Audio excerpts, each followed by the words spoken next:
Hello there, everyone. And today I would like to continue to share an introduction into a series on astrological aspects.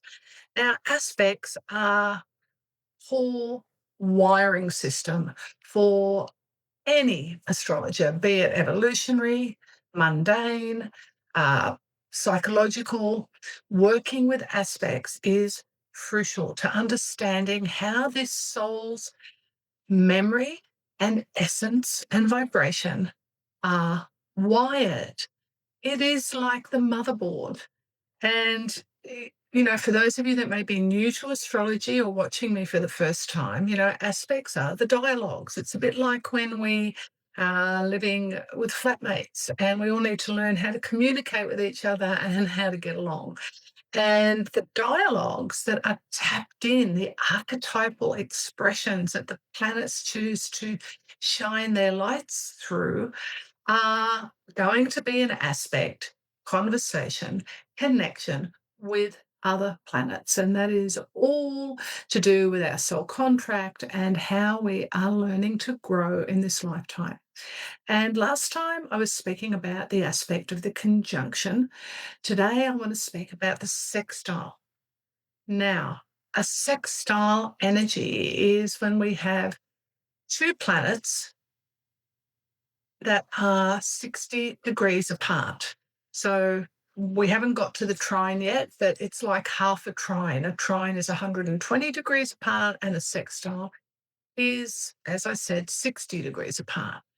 Now, astrologers use this wonderful little magic wand called orbs.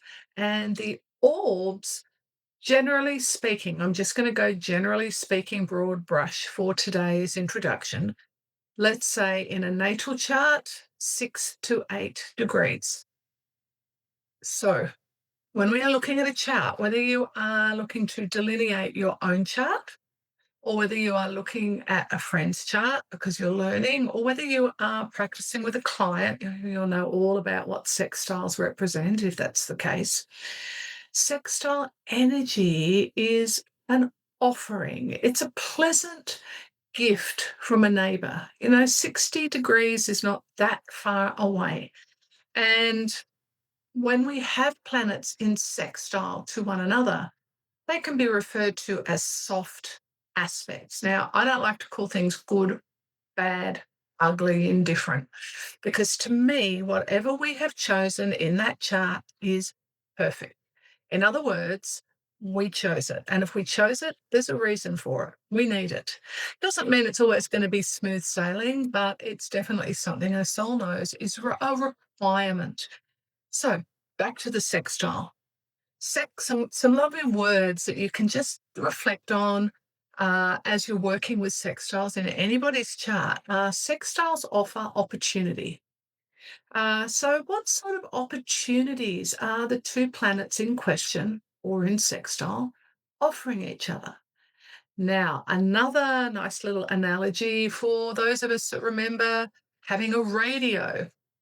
There are still such things, but I certainly remember when I was growing up, my grandmother always having a little radio on our kitchen table.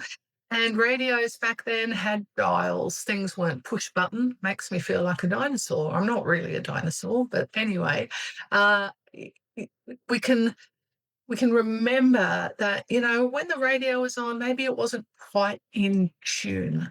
Maybe there's some static energy we're hearing. And so let's adjust. Let's fine tune. Let's tune in so we're smack bang on the station. And sextile energy offers this same gift, the opportunity to tune in or fine tune or really just get in the groove with the other planet. And as I said before, opportunities are presented. So, what is it that is being that we're wanting to listen more carefully to so that we can, vibe on the same range, basically? Let me give you a quick example. So let's imagine someone has a moon Uranus sextile. Now, I'm not bringing in signs, I'm not bringing in houses. I'm just talking at this moment in time, planets. What is the moon? Now, of course, this could turn into a very long presentation if I was to go deeply into it. But just to keep it simple, the moon is the secret to happiness. The moon is how I nourish and nurture myself. The moon is family. The moon is security. So, what is Uranus? The revolutionary, radical impulses of wild, free spirited energy, liberation. It's also amputation, disconnection, and a need for freedom and independence. So let's put the two together. How is this fine tuning mechanism between Uranus and the moon going to offer our hypothetical pretend client uh, something that we could share or understand about ourselves?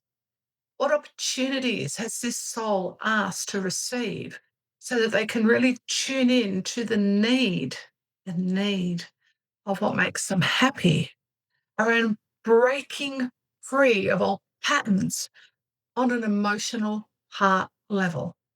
Be it that this soul is not able to express their feelings, maybe they bottle them up. Maybe in this lifetime, that needs to change because whatever Uranus is touching, change is at the top of the priority list. So, as you can see, there's a lot of roads we could go down when looking at the gift that Uranus offers the moon in relation to this adjustment, fine tuning, and opportunities it is presenting to the moon. But on the same token, the moon is also, it's a two-way street, as they say. And the moon is also offering some TLC to the outsider. So something for you to think about, I hope. Anyway, that's my introduction into sextiles today. Once I've completed my introductions, I'll be showing some charts and giving you some real life examples of just how these aspects work and, the magic of astrology. So until soon, I wish you all a wonderful day. Give me a thumbs up, please, if you've enjoyed this, and follow me on YouTube and Instagram and Facebook if you so wish. And until soon, have a great day, everyone. Bye for now.